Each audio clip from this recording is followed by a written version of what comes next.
The winter snow is melting away, but it's leaving behind another problem. Good evening, I'm Heather Herron. And I'm Mark Mellinger. You've probably never heard of it, but it is probably in your yard. We are talking about snow mold. News Channel 15's Alyssa Ivinson is live tonight with a closer look at the problem.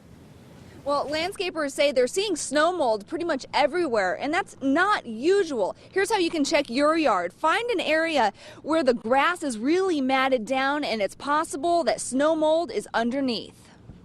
I can't think of a time where we've had more snow covers as long as we have. The unusual cold and snow caused problems all winter. Now it's causing problems in the spring. These flatter areas, the smashed down ground, those are what I'm talking about. There's snow mold underneath that, I can guarantee it. When the snow stayed on the ground for so long, it didn't let the sun dry out the grass in between storms. That allowed mold to grow. It's kind of hard to tell what's going to live and what may not survive. What can you do to help it now?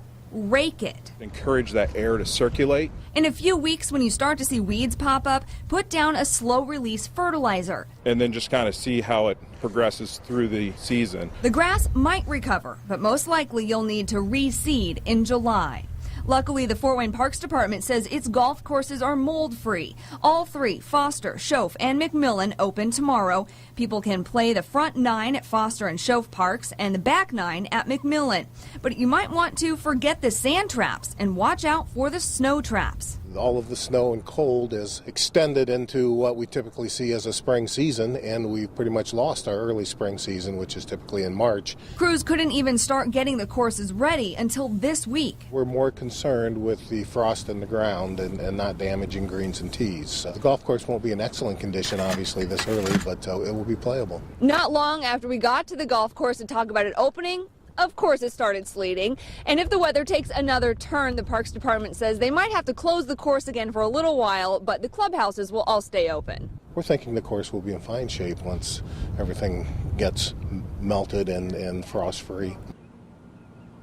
Now, here's a tip to try to prevent snow mold. Mow your yard late in the year, like in December, down to about 2.5 inches. If the grass is really short like that, it'll be harder for it to lay over on itself, and that's where the snow mold can grow. Live in Fort Wayne, Alyssa Ivinson, News Channel 15.